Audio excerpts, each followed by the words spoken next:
because I know what songs did for me. Uh-huh. You know what I mean? Like genuinely engaging with the reality of me and reality of anything that I think and feel transformed me and give me a way out, give me a way of expressing, give me a way of being real with myself. Pretty good, actually. Pretty good. It's been That's a good. bit of a sorting day, bit of a reality day, pragmatic day. Oh, is that right? You all right? Yeah, Everything sometimes good? normalcy is the best thing, though. Normalcy is the best thing to shift a bit of something in you. Yeah. Just go and clean the kitchen or do a couple of dump runs. That's good. I'm Adam, by the way, and I appreciate you taking time to come hang out with me. I really appreciate it. No, thank you. Good to meet you, Yeah. Adam. So this podcast is about you and your journey in the music industry, and obviously you could talk about the new music and the record that you have with Rag and Bone Man, which I think is awesome. Awesome. Well, first off, talk to me about where were you born? Where were you born and raised? Well, I was born in Bangor, County Down, Hmm. in the northeast coast of Ireland. Uh, but then at 8 months old, we moved to Canton, Oklahoma, of all places. Oh wow, Uh, that's a move. I know it's grown exponentially in the last sort of 46 years or whatever. There's now 600 people living there. I can't. There was like 180 people living there when we moved. It was just farmers and stuff. My dad was a preacher, Hmm. and he got a gig out there to like build the church, like physically build the church. He was building and then he preached in it, obviously. But we went out for that. So Wow. and then So you moved back to across the Bangor world. after. Yeah, back to Bangor after I was about 5 when we came back to Bangor. So most of my memories are Bangor, obviously, but a lot of sort Oh, of okay. So sensory you were memories. only there for like like you said, a handful of years, and then you moved back then to Bangor Yeah, Island. Okay, okay, yeah. cool. It had a way bigger impact on my brothers because they were, because they were like in the pee wee leagues and stuff, and playing quads in the school band, and they got a bit more of the experience than I did as a kid. But Hmm. we always look back at it like it was the land of milk and honey. My dad always used to say, "Why did we ever leave?" Uh, That's cool. I mean, what a big jump to be able to move from, Ireland all clear across the United States. Now you're in Oklahoma of all places, right? And then you move back after a few years. Like you said, your dad helped build the church, like physically build the church, and then preached in the church as well. Like, how did that even happen? Did he like have guys there that he was like hiring on, or like how do you even get that gig, and how do you move all the way across the country? I mean, not country, the excuse me, the world. well, it was a what do you call it? A strain of church, a breed of church, a creed of church, a brand of church. I don't know what you call it. Yeah. Whatever it was called, Church of Christ, and Okay. that's an American. It's an American upstart. You know, um, they're the ones that don't believe in having musical instruments when you're, Oh, when you're interesting. singing, when you're worshiping or whatever. Which is a weird concept, but at the same time, it was kind of cool because Hmm. everyone then utilized their voices in a more interesting way. Finding the parts or whatever. But yeah, so it was a breed of church called Church of Christ that was trying to make its inroads into Ireland, and Hmm. my dad met one of the folks there, and he was invited out to the States to preach around. And when he was there, he got offered a job they were looking to start a new church in Canton, Oklahoma, and my dad, being my dad, I don't think he was hired to actually physically build the church, but my dad, You that's just what he did was it. like. You know what I mean? When he was preaching at night, but he was mixing concrete in the day. Even when he wasn't building the church, he had jobs like laboring jobs or whatever. Hmm. He was handy that way. So I think he just got mucked in, him and the local farmers, and they built it. Wow. Wow, that's really fascinating. Well, it's interesting that you said that they didn't have instruments in the church, or that church didn't believe in having instruments. It was all voice and vocals. Was that something that your whole family took part in? Like, can everyone sing in your family? Uh, yeah, to a certain degree. My eldest brother Easton wouldn't be the best now, to be honest. Which is a shame because he can remember lots of words. I remember saying that to him as a kid. I was going, "You know all the words. It's a shame you can't sing." Uh, but yeah, I guess we all sang in church. But my dad, as soon as we were out of church, my dad had guitar, never out of his hand. You Oh, okay. know, So he's a musician still. yeah, yeah. So it wasn't the. I think that was just a. a weird adherence So, to, sure. to what the church wanted. You know what I mean? I don't Mhm. think he ever, he never thought instruments were the devils or anything. Right, right. Okay. So, well, he played guitar. Is that how you got into then music? Was through Yeah, your dad? yeah, yeah, yeah. I remember Did, seeing him. I guess I would have been 5 or 6 mhm.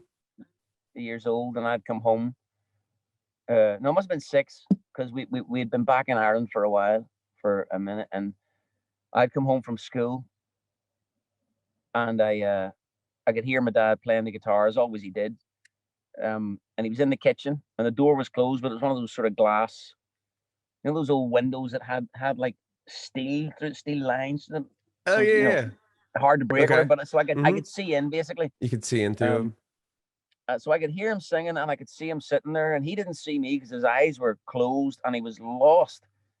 He was just lost. And I remember looking at it and thinking, I don't know where he is, but I need to find out how to get there as soon as possible. Mhm. You know, because that looks and sounds incredible. He's gone.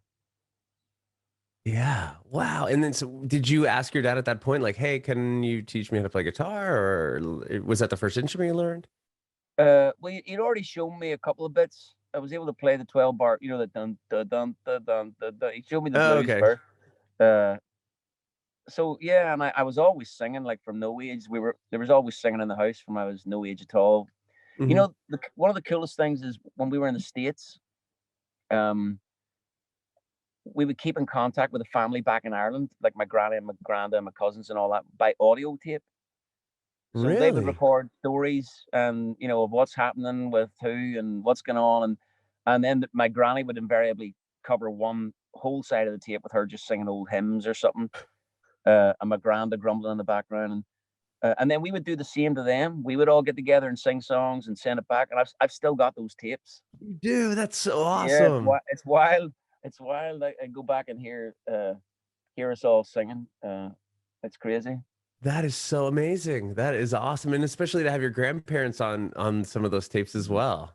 Hmm. Wow, I would kill to have that. That's insane. That's so cool. Yeah, do you know what? I haven't done as much with it as I've sort of initially desired to. I mean, I did do one thing where I took out one song called "He Touched Me," an old hymn that my granny sang, Mhm. and one Christmas years ago, I was asked to do a radio show in Belfast, so I took her voice, and I had this guy Andrew Skeet arrange a Salvation Army band, a brass band, sort of around it, and I duetted with my granny, who'd been dead for 15 years at that point. That's Uh, insane. That's yeah, so it was awesome. insane. It was insane. At that point, I thought I should do a record of this. This would be just wild, Yeah. just for myself, for the love of it. But I haven't got around to it. I That's haven't got so around to a cool. lot of things, man. What I mean, how was your dad able to attend that show? Like, what did your parents think seeing that? Like, that's so cool. Yeah, my mum and all her sisters, all my granny's kids were blown away, over the moon to hear their granny singing, hear their mum, sorry, on the radio singing. Yeah. Yeah, it blew their minds. Yeah, What a special thing. That is so cool. That is really, really cool. yeah, Okay. So, wow. And I want to back up here a bit. So, dad was playing guitar, teaching you some guitar around 6. And then yeah. from there, did you kind of, once you learned chords, were you like off to the races with it and writing? Or how did that, like, how did your music, you know, journey kind of progress from there? No, do you know what? I guess it was partly the nature of the world that I grew up in, that I was Hmm. surrounded by. I didn't know anyone that was an artist. I didn't know anyone that made music. I didn't know anyone that knew anyone that made music for a living. It was just unheard of to me. I never considered it. Uh, I just thought it was my private passion, and I would, uh, piano was what I played most. Uh, my dad got me a keyboard, and I played that as much as I played the guitar, to be honest. But it was always something I just did on my own. And once in a while, I'd be out with friends and I'd start singing, and a few of them would go, "Here, you can actually sing," and then I would, shut up, don't be doing that, don't be doing that, don't be showing you can, don't be doing that. Um, Yeah, so I never really, it was only like when I got to about 16, 17, I started meeting other kids that were actually had bands and stuff. And I was like, wow, you can do that.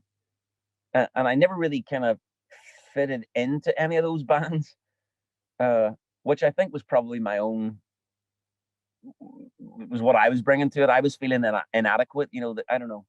Mm-hmm. All the Like a kids that were in confidence bands thing. were all Yeah. kids that had sort of some semi-rich parents, semi-affluent parents, and you know they could rehearse in their garage, and they all had gear New and all that, gear. and you know, and I had nothing. I just rock up and feel like a tit, going, I don't belong here. Uh, so it was a private passion for the longest time, and then I just started doing. I started writing with a band when I was 17, 18 that I sort of fell in with, and it kind of went okay, but I was too flaky. I never saw it for what it could have been.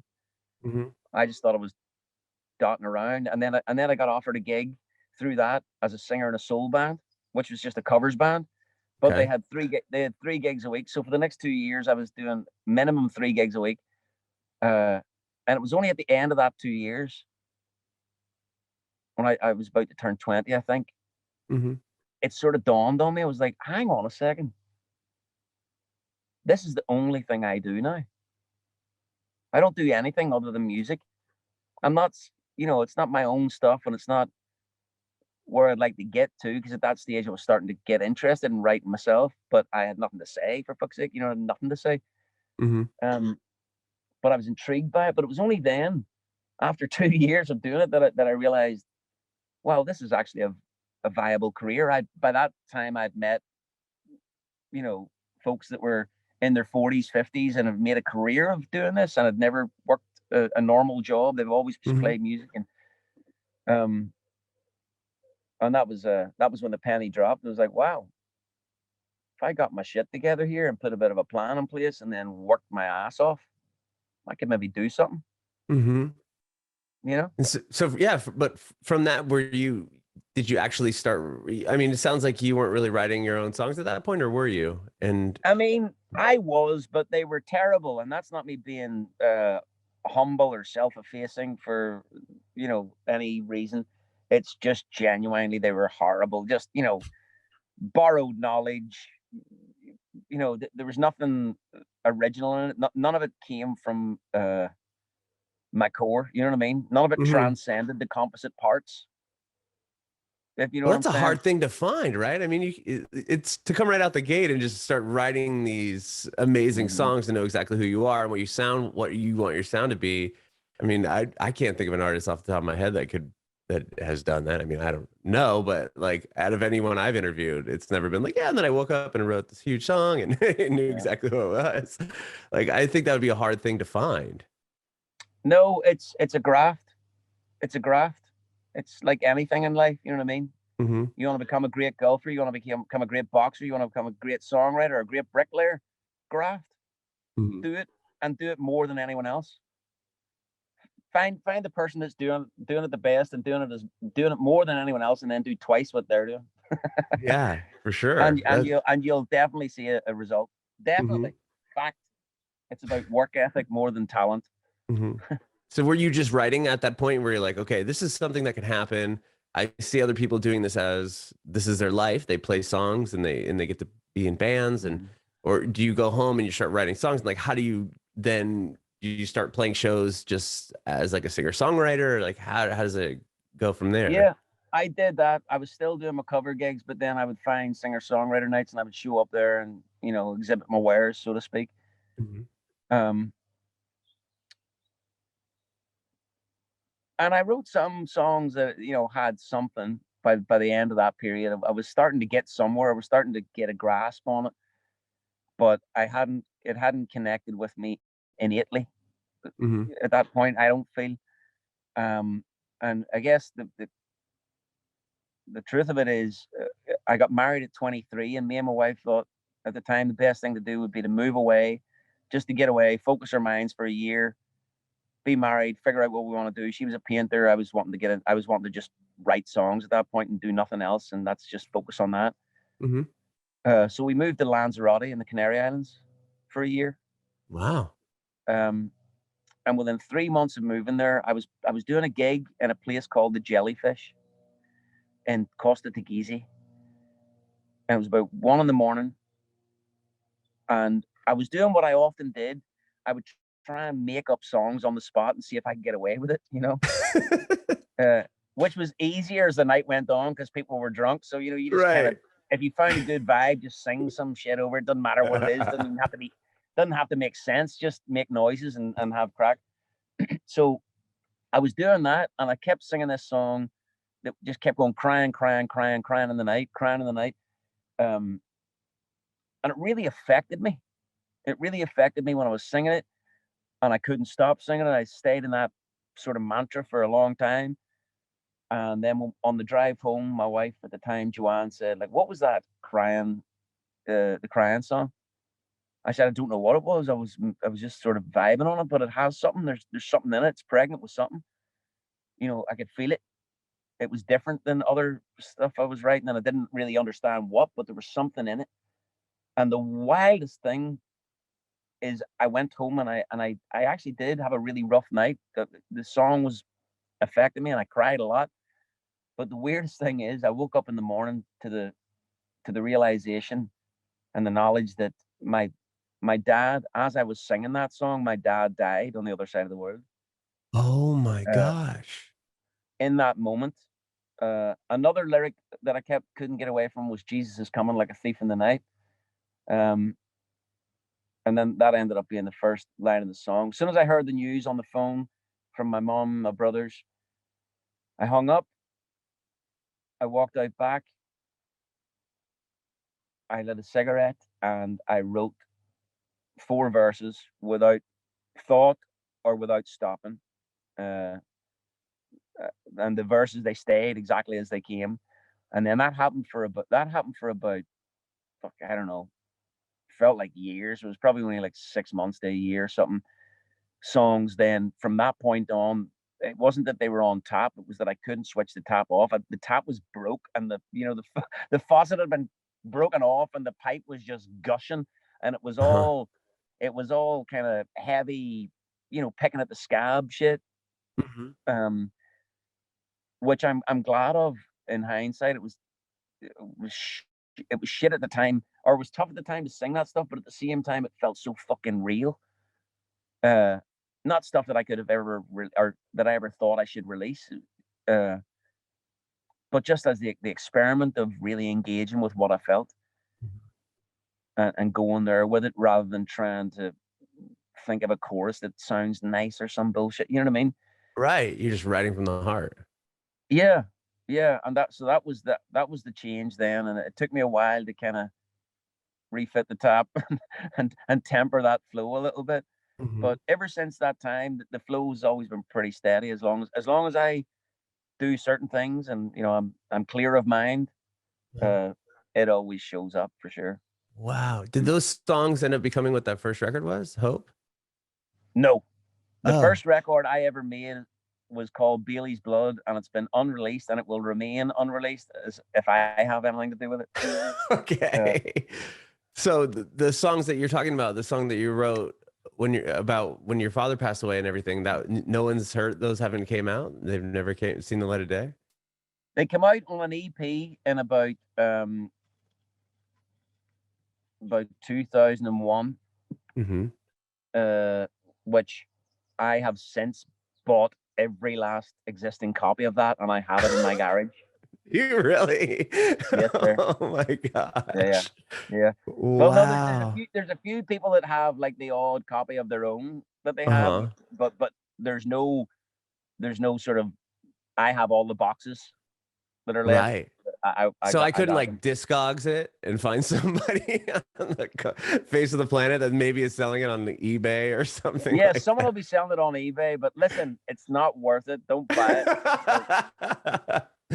Don't But buy it. that's fascinating. So with those songs though, did you like how do you eventually get to putting out the Hope record? And obviously that did a lot of big things for you. Well, I guess between making that first record, Bailey's Blood, and having the nightmare that I had with it, just the manager that I had. Well, he was a used car salesman. That says it all. It was all. We It could was probably all go about out and sort of, sell you then, right? Like, all right, I got this guy. it was guerrilla warfare at this point. You know how to manage a business. Maybe you know how to manage an artist. I don't know. Anyway, we made a real hash of it, and by the time it got to the point where I could have released the record, I just didn't want to. And I'd already realized I don't want to stand by that. You know what I mean? I'm glad I did it. The songs were important to write, clearly, coursework. But I didn't want that to be the first thing I put out in the world, But then sure, I felt the same. As soon as I put Hope out, within a week I was going, fuck, I should not have put that out like that. Well, I'm sure there's millions of people that beg to differ on that subject, but so do you go like, I mean, at least thousands. At least thousands. There's literally tens and tens of people that would disagree with you there, Foy.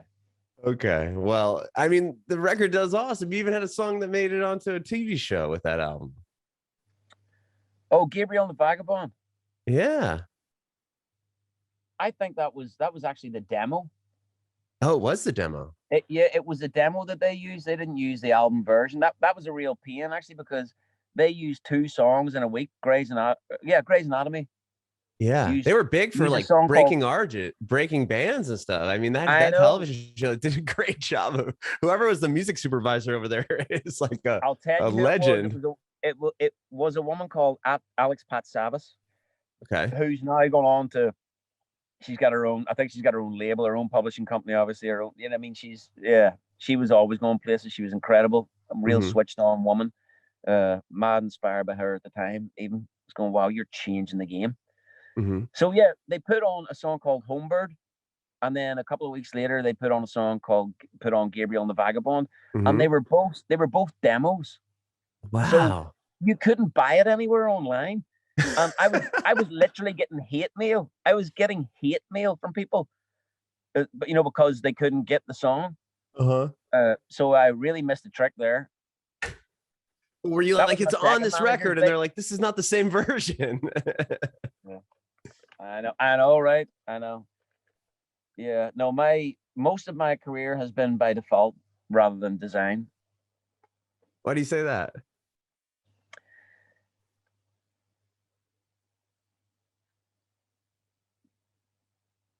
Because it's true. I haven't always had. I have had moments, obviously, where I've made a plan, and when you set the goal and you stick to it and you do the work that you need to do to get the goal met. But for the most part, because by the age of 29, I still wasn't signed to a label. I had no manager at that point. I had a kid on the way. I was paying the rent by gigs and working in the coffee roastery, So it was hard to make a plan. It was just do everything and anything that comes up that you can, and take whatever opportunities come from that. You know what I mean? Like one of the saving graces for me, which was a design for sure, was getting support tours. That was a design. I was with a girl called Phyllis Belezos at the time at ITV, and we pushed her. We went, look, here, let's, rather than focus on me doing these gigs and building it up, just get me as many supports with really cool folks as you can. And boy, did she deliver. So the first tour was Bonnie Raitt, and then it was Taj Mahal, and then it was Buddy Guy, then it was Tori Amos, and then it was such a wild variety of. I mean, the list goes on. It was I got a great run of it for a while, and even though I designed, me and my managers had kind of designed this. Okay, let's do that so as we can then, pilfer from someone else's crowd, not to steal them away from them, but they're like, is there any, just get in front of different crowds that listen to different stuff, and see who's into it. that proved to be gold. Mm-hmm. That proved to be gold because word of mouth is something that you can count on. You know what I mean? If you see Mm-hmm. a poster in town that says this is going to be the best record you've ever heard, it's coming out next week from a guy you've never heard of, chances are it's probably going to be shite. But but But you if your might give it a mate, listen. do you know what I mean? But if your mate says to you, "Hey, I went to see so and so the other night, and the support band or the support act was, blown away. Like Mm-hmm. bought the CD, and there you go. That's gold, Mm-hmm. and it's real. You can literally pay your rent on that shit. Mm-hmm. Um, Yeah, I mean, it says something if somebody that you trust or you admire or whatever is telling you like, hey, you should check this out. Like, or your friends like, hey, this movie's great. You'd probably go watch it just to see what they're saying. If they're like, oh, you got to see this guy play. He's incredible. I bought his record. It's, oh, okay. And I bet you land a lot of fans that way as well. Like, oh, if he likes them, then they must be cool. And they co-signed on it. So I'm going to take a listen, a chance on this person. and it was live was the only way for me to really do that. One, that's a way that I wanted to do it. Mm-hmm. Two, it's the way that I knew would make most sense because I didn't mind if people came to the show and didn't like me. That's okay. I was Mm-hmm. interested in the people that came to the show and did like me. I was engaging with them, going, "Hey, okay, well there you go. Mm-hmm. I'll be back. I'll be back shortly," and then go to someone else's show. Okay, you're into, and then just build it up like that because Yeah. that's steady. You can that's if you build your audience that way, and also I was what then 30 at the time. No one putting was going to put my songs on radio or whatever. There was one guy, my CD gets sent to a guy at radio, and the reply to my PR or the radio push plugger at the time was, "I'm not even going to listen to this, Julie. If I hear another Irish singer songwriter, I'm going to stick a knife in my ears." So he didn't even listen Wow. to it. Do you know Oh what I mean? So like, wow. Yeah. and I also realized in that thing, like radio is just a different. It's not music. It's music it's about music you sell. It's music you wear or whatever. It's not. Mhm. Uh, That's interesting. Yeah, you're spot on, man. From a guy that came from radio for the past 17 years, I totally agree with everything you just said right there. yeah, no, it's It's a not. It's totally a not for me. weird thing. It's yeah. Do you know what? A couple of years back, uh, they put these jingles online from the 70s. There, and it was Jimi Hendrix had done a jingle for Radio One, and it Really? sounded it sounded fucking incredible. And I retweeted it, going, "Why is it that in the 70s, jingles sounded like music, and today music sounds like jingles?" It's almost like a presidential speech. This little sort of second snippet of the thing, and then repeat the other thing, and then go back to that, and then repeat this thing, Oh yeah. Total and formula. bastardize all the words. I don't know what's going on with that. You can't sing normally and get on radio today. You gotta say some weird shit to get on there. No, right. And then it always evolves if you get on certain if you start off on an alternative station, then you cross over to the top 40 CHR station, then it's like, okay, and it's funny because thinking I worked for an alternative station, we played Rag and Bone Man, who's on your, Yeah, your song. We played Human, and then it crossed over to top 40 radio, and it was like they added some like upbeat, like beat under it. And I'm yeah, listening to it, I'm like, why does this sound so much different? I'm like, oh, they sped it up and add a little yeah, like flavor to it. yeah, It's like, of course yeah, they did. yeah. I've interviewed artists that we used to play, and it would be like they cut the whole intro of the song off, so it just started with the voice, and like it's just an interesting game that they play over there. Yeah, and I don't know what the game is, and I don't really want to know. But one thing I do understand is that the second there's any sniff of making money from a track, suddenly everyone's interested, and for whatever reason, they want to spend shit tons of money on shit that doesn't actually change that much. I guess you know what, with the music industry, as far as I'm concerned, every hit has 1,000 fathers, and every miss is a bastard. I love that. You know what I mean? That's what they're like. Yeah. That's what they're like. That's what they're like. They don't.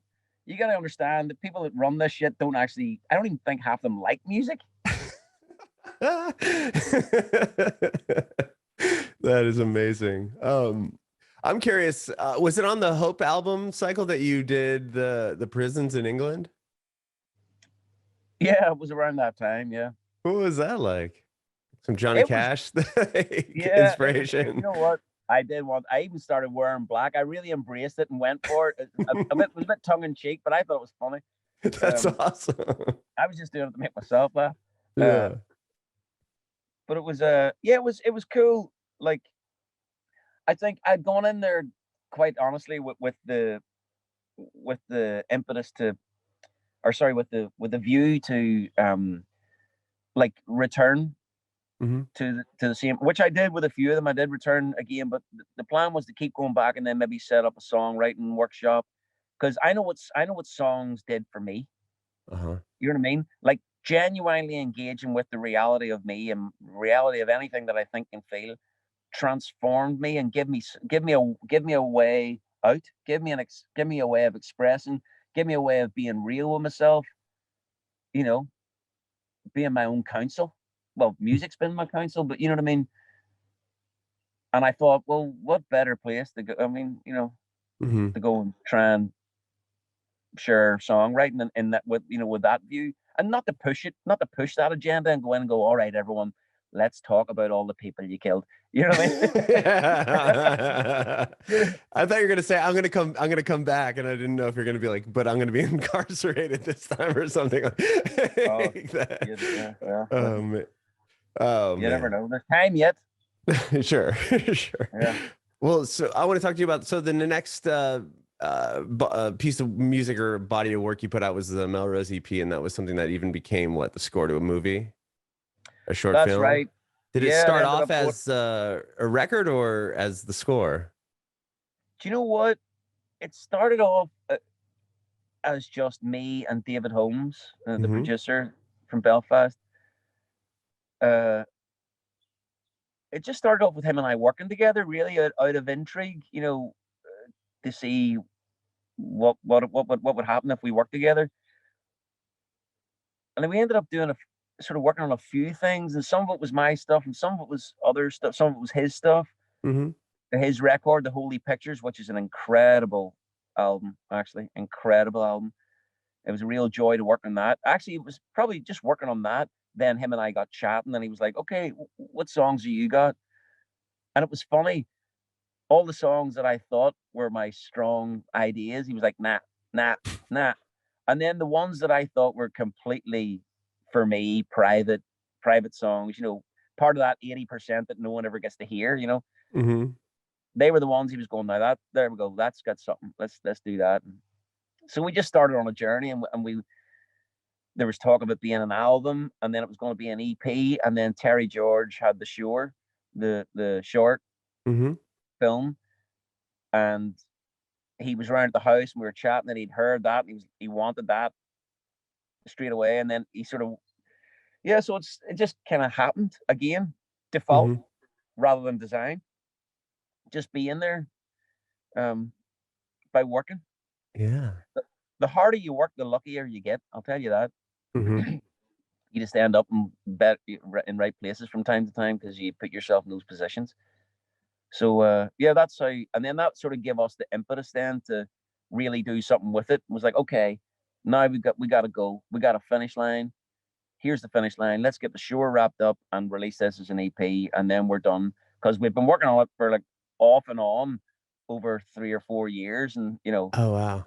I think we were both getting frustrated. He was probably just getting more frustrated with me, to be honest. Hmm. I But think wow, I mean, the film is amazing too. I mean, what, it get us an Academy Award? it won an Oscar. Yeah, that's right. Yeah, wow. Did you get to take Yeah. part in that at all, or was that just something that happened for the film, and Do you or know because what? you're big part of it? It sounds like. I mean, with the writing the whole score to it. I was well. Listen, writing the whole score to it. Let's. Do you know who David Holmes is? Right, David Yeah, Holmes from. no, but yeah, but I'm just saying that you were a part of it. Okay, Yeah, yeah, that's my yeah. point. No, no. David did this. I did the Contributed. music, and I wrote songs and stuff. But David did the score. David is the man that does the scores. I had no. So no, I Okay. was I was actually in Nancy's bar in Ardra in Donegal, uh, Okay. having a sing song. In fact, we were playing Scrabble. Was what we were doing and I got the text going, we won the Oscar. Wow. That's Yeah. huge. I mean, how do you even react to that? Is it just like, oh my gosh, like this is insane, or like what was that like? Oh, do you know what? It's easy for me because I didn't win an Oscar. Do you know what I mean? I was overjoyed for Terry, Okay, uh, yeah, for Terry George. It's not like it was, the best score to a short film. but still, It to was be the a best part of short the film project, yeah. for sure. No, I was honored to be part of the project and honored to have worked with David Holmes and honored to have worked with Terry George.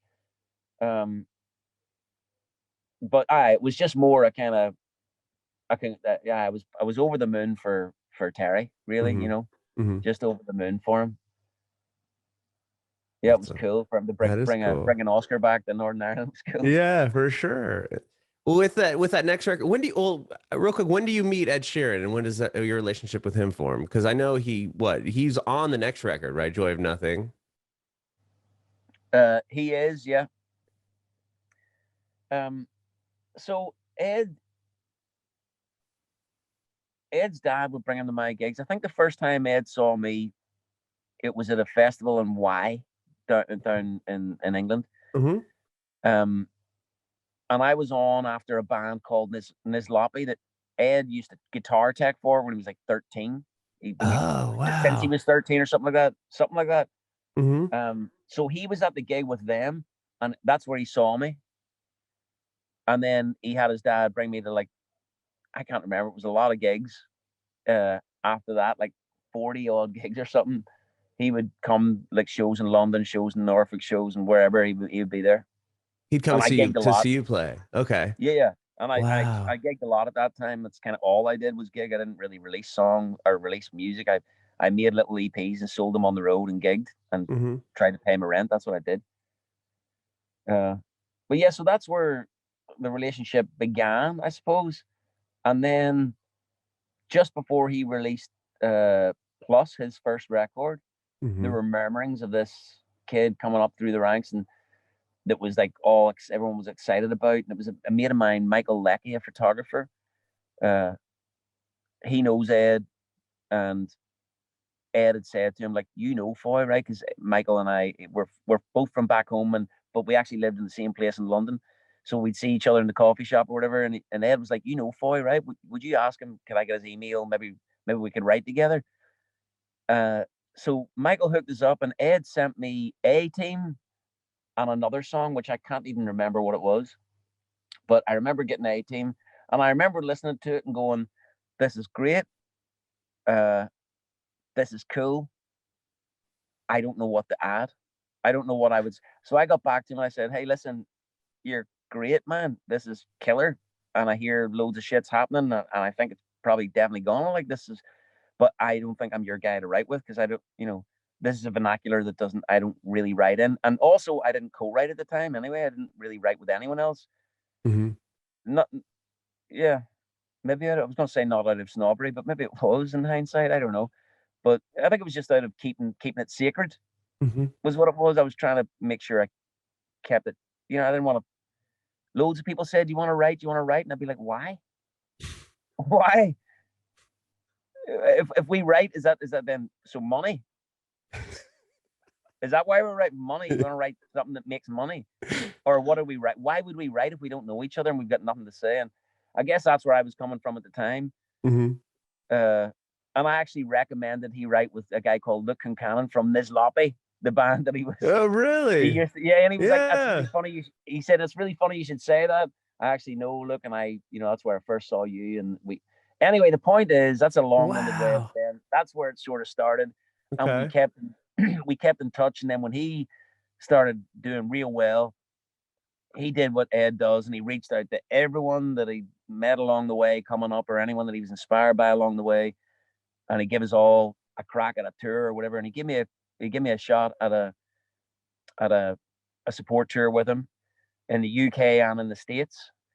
Um, and I just thought, this stage, I'm like 38-year-old baldy white Irish dude that lives in the mountains. Like, when the fuck am I ever going to go on a like a legitimate pop stars tour again? I'm Hmm. never going to get asked to do that. So I thought, yeah, let's do it. Yeah, for Uh, sure. but then my marriage broke up, and my daughter ended up coming on the road with me, and it was all hell broke loose. And Ed was really kind of there as a friend, really, really kind of solid with my kid Ella as well, and still is to this day. Like, Hmm. um, very good with her. And I guess just through hanging, we ended up with the guitars out and singing. And then before I knew it, we had written a song, and I sort of didn't know we were writing it. He told me afterwards, yeah, that song's going on some CD, and I was going, what song? And he was going, Touch and Go. You wrote it with me. I was going, I didn't write that, man. I stood there and watched you write it. And he was like, no, no. He was like, no, no, no. You remember you come up with whatever, whatever. So he kind of opened my eyes to this kind of co-writing world in that Hmm. tour with him, uh,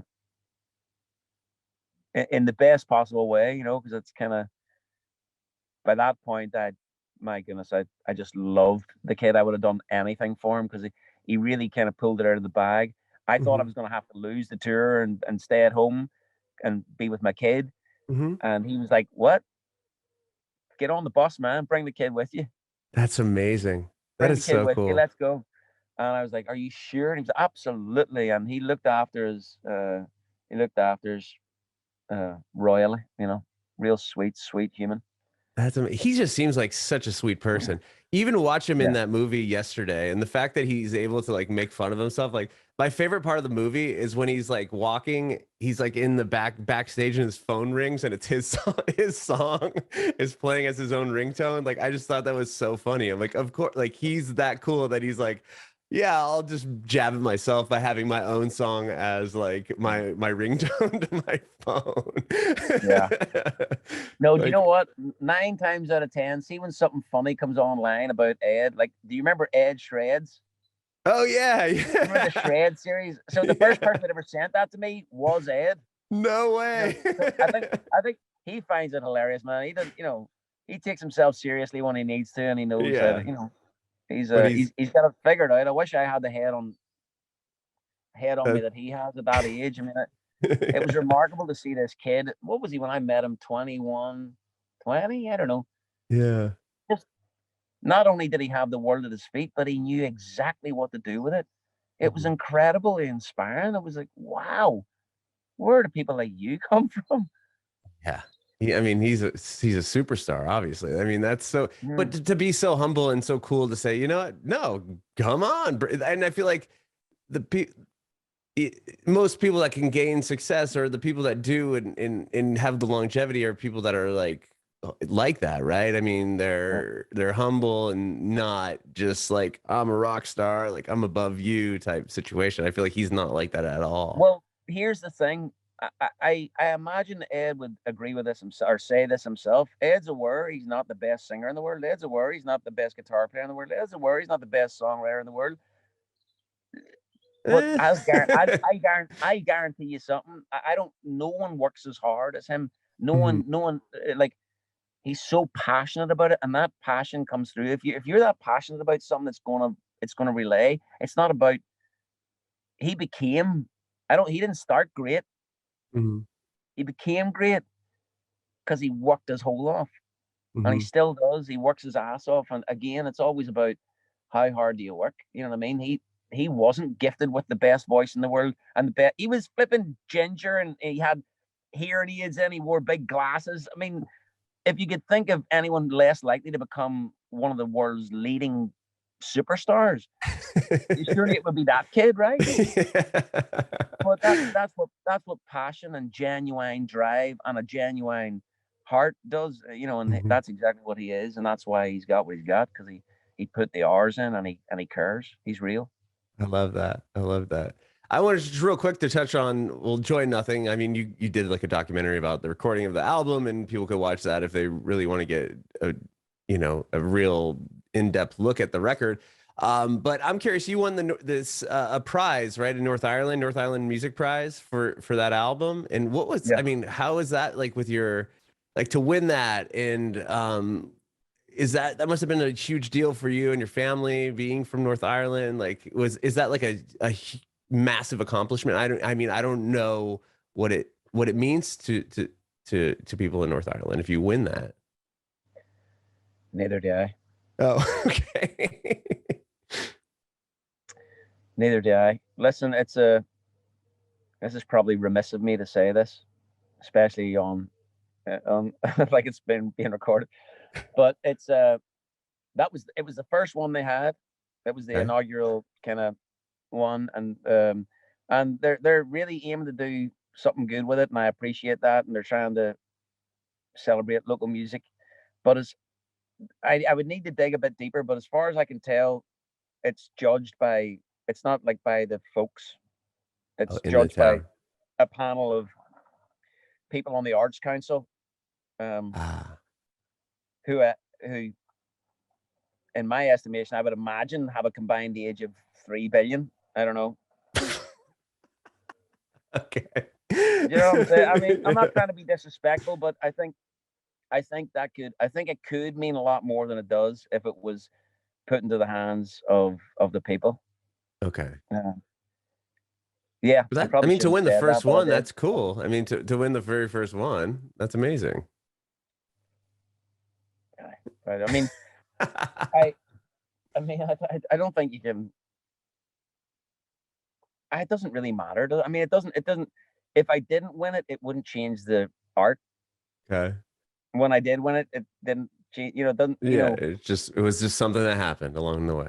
I think awards are literally just about the sweet deal that you get after it. You know what I mean? Like if you win a Grammy, doesn't mean you're a better artist. If I was to win a Grammy, it wouldn't mean that I'm better than any other artist. It means that for whatever reason, I've kissed enough ass that year and gone to enough kind of parties and sang at enough people's houses and made them feel special that they vote for me. Hmm. And then I win that thing, and then your fees go up through the roof, and you know what I mean. That's what they're about. I don't really feel like an award can Sure. No, I see what you're will make saying. make me feel like a better songwriter or a worse songwriter than anyone else for Yeah. not receiving one. You know what I mean? Yeah, no, I see what you're saying. Well, to just change gears back to Ed Sheeran for half a second here, because that's you signed to his label with the Wild Swan, and you're still signed to the label, and you put out your most recent record with him. Was that just kind of something that was a no brainer to when he form the label and then sign you? Like how did that kind of come back around? Even that question took way more than half a second. Okay. Uh, it came around. Yeah, he'd set up the label and we'd talked about it, but his first signing was another guy called Jamie, um, and then it, I was in a situation where I was free, and we just had a chat. I was like, "Would you? Do you want? I'm about to go and shop this somewhere else. Mhm. We what do you think?"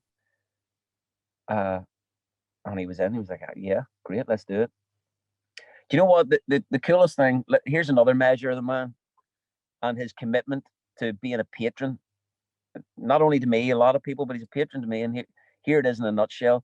After I did the Wild Swan with him, Mhm. and I went to town, we put some serious time, energy, and money into that record and the whole 2 year plan. And I worked my ass off because I wanted to please my label boss, Ed, Mhm. who and the team around him actually, who were all very supportive.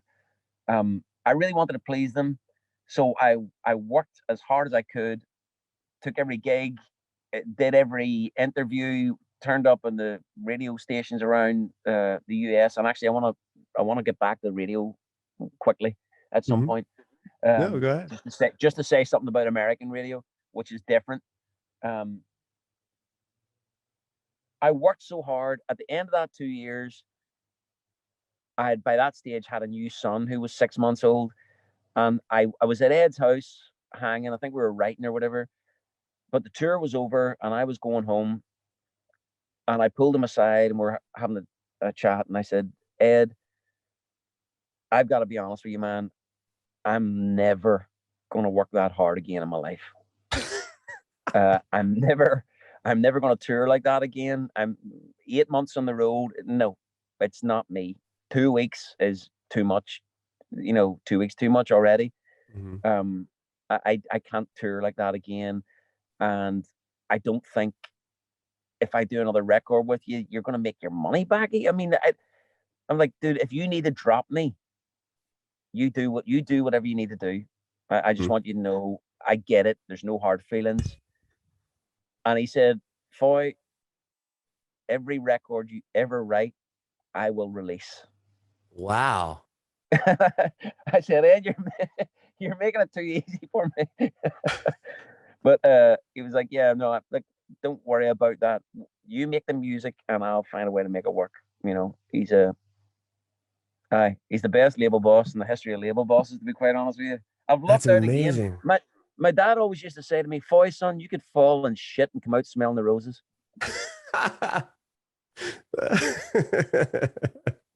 Well, I want to hear what you have to say about American radio real quick. Well, I think it's different. Like earlier on, I sort of made quite a blanket statement about radio and how all the only thing that gets played on radio is just this sort of homogenized, give me the Mick 3 deal, please. Yeah. Songs that there's, I don't know, no songs, just music, catchy, whatever.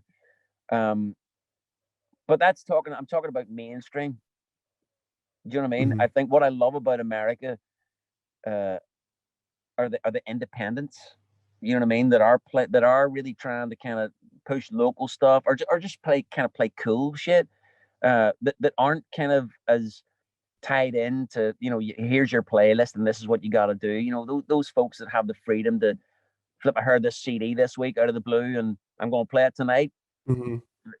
That still exists in America, and I've It done did. I those mean, the station radio I was shows. on, you could do that. I'm not gonna lie. We were independent, and my program director at the time was cool enough to kind of let us do that a bit. It wasn't like programmed by some guy in Houston that's gonna put the same playlist out to 180 stations or whatever. Yeah, that's what I mean. It's a bit more individuality, where it's everything else is, like I say, it's just the Mick 3 deal. It really is. Mhm. Same shit everywhere you go. And even when it's a different artist, it sort of sounds like the same shit. Sure. It's like, what happened to variety? Remember Sam Phillips when he started out? That was almost the raison d'etre. Like every artist has to sound different. Mhm. You know what I mean? Roy Orbison doesn't sound like Johnny Cash, who doesn't sound like Elvis, who doesn't. Well, he wants to sound like Carl Perkins. He would have loved to have sounded like Carl Perkins. But you know what I mean? Like it was about Willie Nelson, Chris Christopherson, voices. That's not so much Sam Phillips, but you know what I'm talking about? That Yeah, sort of yeah, no, era totally. of like where it was like something that stood out, that was someone doing something. Mhm. And now it just all feels a bit like wallpaper. Mhm. Audio wallpaper. Right? Exactly. Exactly. It's like, you've ripped out the lovely sash windows and put all this white PVC bullshit in. What's going on? Mhm. I love that. Well, let's talk about your new record, Signs of Life. And you're wearing the hoodie. I like that. Is Do you that a know hoodie or what? It's just a jumper. You know what? I like that though. I wear it all the time. And the truth of the matter is, and this is not a sales pitch, by the way. Truth of the matter is, it's the most comfortable jumper I have. It genuinely, I don't know It's who. comfy, it fits nice. Yeah, it's a really cool company it's a really cool company that you know what? I'm gonna find out the name of them and send it to you so as you can put it in. So as people don't have to buy this one. Just find out who this company is that make these kind of jumpers, because they're as comfortable as get out. They're so cozy. I love it. I think it's a dope sweatshirt. I think it's awesome. Well, you can also buy this one. Yeah, of course, this is Yeah, I'll available buy that too. one. I'll buy that one. Well, tell me about the record. Ah, well, I'm gonna sound hypocritical telling you about the record, being that I've made the stupid decision to smoke and have a pint here. Chat me, but the because the record actually came about by getting off Oh. drinking stuff. Basically, I don't know. I'd done that tour for Wild Swan. I'd had that conversation with Ed, kind of going, "I'm not working that hard again. I don't know what I'm going to do next, but it's not going to look. It's not going to look like that. It's just not going to look like that. I can't be away this much. It's too much on the kids, too much on me, too much on everything." Uh, but then I had all these songs that I'd written that I'd collected, they were sitting there, and my manager's on me, what's happening? Will we getting a record together? And I'm like, yeah, I'm getting a record together when I'm off the road. And I was compiling songs, going through all the songs that I've written, and basically Frankenstein and a record together. Mm-hmm. Do you know what I mean? And Yeah. I sort of knew I was doing it too. I was going, that really doesn't make any sense with that, and this didn't. And actually, the whole thing, what am I doing it for anyway? That, why? I don't. Do I want to make another record? Uh, which is why I went off and made from Muscle Shoals and to Memphis. Yeah, you made Because 2 records in the same year, right? I mean, pretty yeah, much back to back. I just wanted to go off and blow out some songs that I'd already written that I liked and was happy with, and that I could get away with doing it and without employing the whole infrastructure of the label. Mm-hmm. We're gonna make this the Foy's next big release. It was just like a side project type thing, which thankfully, being that Ed Sheeran's my label boss, I can't get away with. And he told you can put out whatever. Or he told you he'll put out everything you do. Listen, in fairness, now I must say it's not just him. Ed Howard, the head of the label, Greg and Mike in the States, like the label folks are sweet and they're behind it too. Uh-huh. But Ed is the spearhead for sure. So yeah, I just didn't know if I even wanted to. Well, I knew I wanted to make a record, but I didn't know why I was making a record. You know what I mean? Mm-hmm. I didn't want to tour again, and I didn't really feel like the songs that I was compiling really made sense to me or where I Mm-hmm. was at. And that's because I was in a complete fog. At this time, I was addicted to codeine as well, which is Mm-hmm. the worst thing Sure. ever. Oh no, I mean, I have 5 years sober, and I had the same problem, to be honest with you. Yeah, There you go. and it was brutal. I've had 4 neck surgeries, and it just became, something that was the only thing that made me not hurt, and it ended up taking a lot from me. So it's a Oh brutal, my brutal cycle. goodness.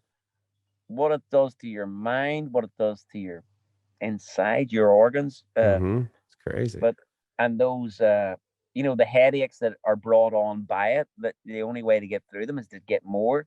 Mm-hmm. And it sounds like I was in a similar position to you, where I was munching the things. I was munching them like Oh 4 in the yeah, morning. yeah, Sometime yeah, all there was one day. time I had 4 in the morning one time in last night's white wine. I'll never forget. I dropped them into the wee bit of white wine that was left. I dropped them in. I was sort of laughing about it because I was still a bit pissed from the night before. Um, and I and then I drank it, and then just it was like it was the morning, and so you imagine how the rest of that day went. I just felt I had a couple of moments where I realized, hang on, how has this become normal? Mm-hmm. And that's road life can do that to you. Road life can make a lot of things seem very normal, and they're not normal. It's only when you come back to the cold reality of the cold light day of home life, family life and reality, the mundanity of a day, the kind of uh No, I it's brutal. It's a brutal thing to be caught up in for sure. And it's like gets to the point where yeah, like you said, you need it, right? And then like Mhm. the tapering off is like not even really an option at some point. Yeah. I mean, quite frankly, I'm sort of back there now, tapering off. I haven't had codeine Mhm. since when I gave it up there and whatever that was, 2018, when I kind of hit the wall, uh, gave everything up for a while. Mhm. Um, and that was when I wrote Sapling, Really? and it was the first song that I'd written that I felt, okay, this is pregnant.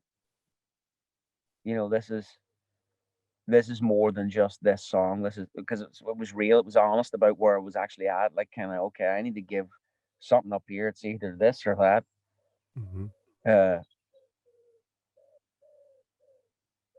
yeah, and I guess I just felt overwhelmed in that moment. That wow, here I tell you what. I went to an AA meeting, Mhm. And the man in front of me, who was Irish, you don't have to be Irish to be an alcoholic, but it fucking helps. It's a head start. It's Yeah. definitely a head start. Uh, he was talking about being grateful for that meeting that night. Mhm. And he was saying, like, if I wasn't here, I would just be at home in my flat across from the wine mark, looking at the people coming and going, wanting to go over there myself.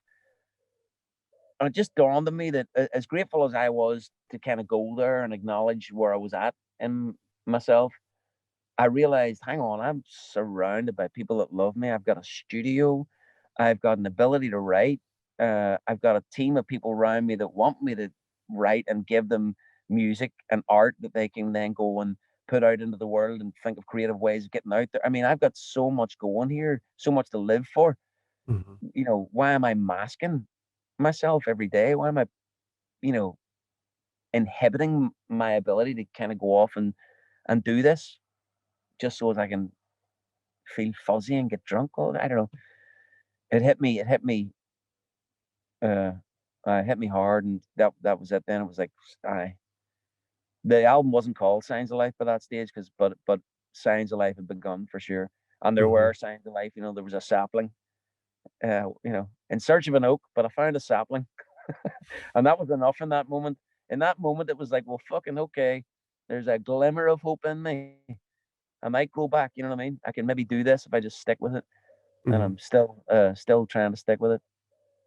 Well, yeah. I mean, it's amazing that you're able to get off the Cody. I mean, that's the gnarliest thing of Mhm. all. And I mean, yeah, I go to AA still, and but I never did like any of the work. Right? They make you do the steps and do the thing, and I just never did any of that stuff. So I've just been carrying all this baggage. And so I finally, like within the last year, I was like, I'm gonna go and I'm gonna take this seriously. And I've been and I only go a couple times a week, but it's nice. But it's interesting to hear other people speak on something that like I'm like, how do I like it's weird. It's like I can relate directly to you. Like, how do you are you in my brain? Like it's really weird, like how there's just like there's total like we probably have similar brains when it comes to the stuff like that. It's just weird how that is. You can like Mm. relate to somebody that you've never met or even never had anything to do with in your entire life, yet they're telling a story that's so similar to yours. Yeah, and then I guess it depends on the meeting too, right? You know, I've been to a couple where it was just like, wow, just this is going to evangelical church, just exchange Jesus for sobriety. It's like Yeah. they're not telling their story, they're telling you how great it is. They're trying to sell you on this sort of thing. And I'm going, if it's so easy, why are you here? I'm here because Right. I'm struggling. Right. It's not that easy. And I think that's part of it, right? It's like it's not easy, Yeah, so like, you have to go there. man, didn't come here for you to tell me how. I don't know.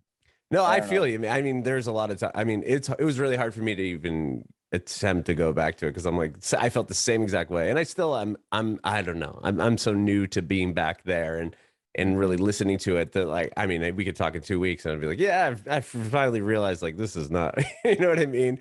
It's just one of those things where like it's interesting. It's definitely an interesting thing. Do you know what? There's a great book by a girl called Catherine Gray. It's called The Unexpected Joy of Being Sober, and Huh? I'm gonna write this it's down. a it's a great read. I haven't finished it yet, but I'm really enjoying it. Her writing's very it's what do they call it now? Quitlit, quitlit. Is that what they're calling it? Quitlit. When you like quit literature. Oh, really? I haven't heard that one yet. Whatever. But it's not like it's not like sort of preachy or whatever. She's very, very real about her experiences, about where her addictions have led her and whatnot. And Mhm. it's it's a good read. I'm gonna I'm check it out. funny, Yeah, I just started. I was just writing the funny notes and on it. sad. Yeah, I'm intrigued to read it. Because yeah, there's another one that I read. I can't remember the name of it offhand, but it was pretty good too. Like the way it was written, I'm like, oh wow, this is like actually really relatable and not preachy at all. So it was Yeah. just kind of stories, and it was interesting. But wow, yeah. So I mean, back to the record and Signs of Life. Like, so that was a song that was written kind of around that time frame. Was that the first song you wrote from the record? Uh, Well, no, the record ended up having songs on there that I wrote 20 odd years ago, but Sapling was when the record was. Sapling was when I was like, okay, I'm making an album, Okay. and I know what to say, and I know what it's about. Hmm. Uh, it's about reemergence. It's about me trying to reconnect with a rebirth of myself that doesn't involve the previous self. Which, as far as I can tell, is an ongoing process. Uh, you know, Yeah. constantly going into hibernation and coming back out slightly different, and then going back in and then coming out, and Hmm. um, but yeah, that was the record was born, or the sort of impetus to make an album was born in me at that point for sure. Wow. Well, it's an incredible record, and again, I love the version with Rag and Bone Man. I think his music is incredible. And where is that a relationship you had prior to the song, or like how did? Because you've had a couple of different features on that same song, right? Do you know what? It's so weird because I duets are such a funny thing. I did one on Joy of Nothing, as you know, with Ed, but there's a Yeah. very specific reason for that. Uh, and I knew if it didn't sound right, I wasn't going to use it. I remember saying to him at the time, like, I hope you don't feel like if it doesn't sound, if it feels out or feels weird or whatever, uh, or mercenary. That was my concern. It was like, Hmm. but I knew why we were doing it, and yeah, so I settled myself in it. But I'd never thought of doing a duet since until I was approached about doing one on Sapling to release in the States. And at first I went, don't be ridiculous. Like, Sapling? What am I? Who on earth am I gonna? What would a duet on Sapling? I couldn't get my head around it. I was like, I don't know what you're talking about.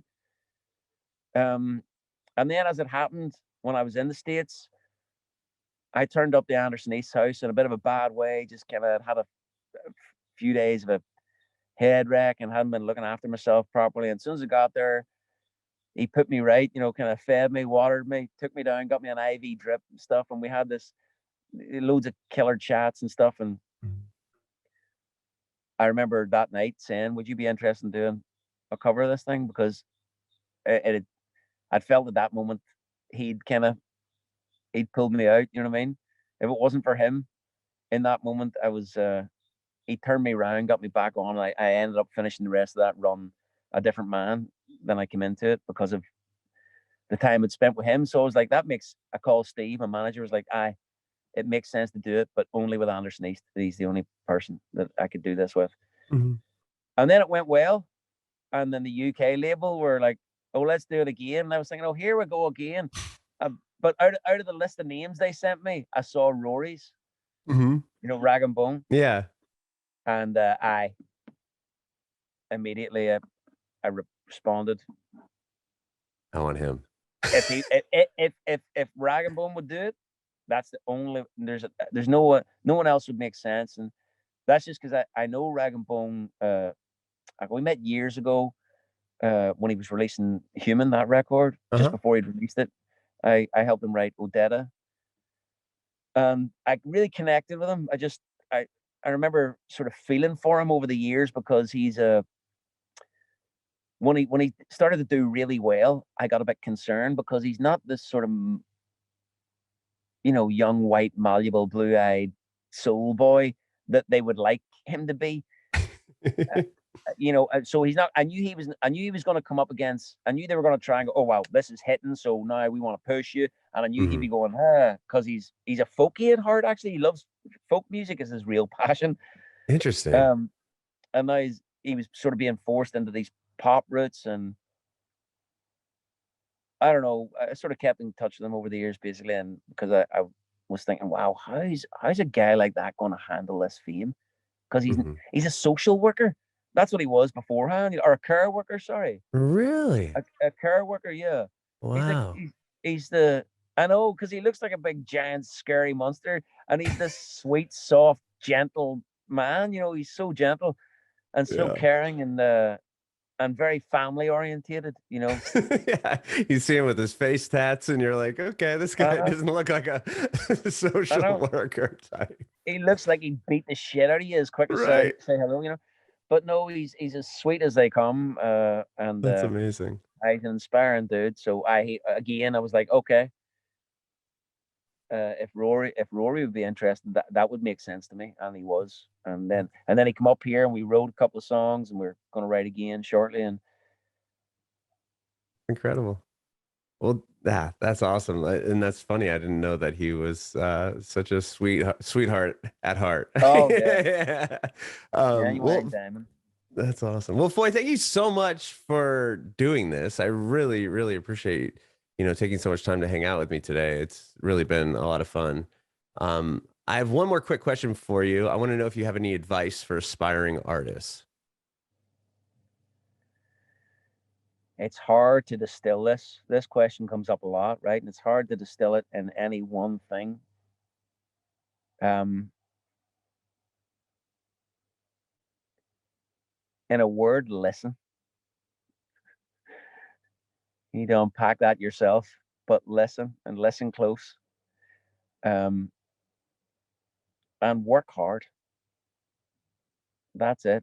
That's it. Listen to yourself. Like, don't do shit that you don't only do shit that when you listen to it, and you listen to that idea, or you think about that idea, you feel passionate.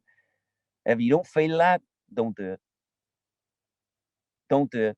And when you do feel it, work fucking twice as hard as the hardest working motherfucker you know. Bringing it backward.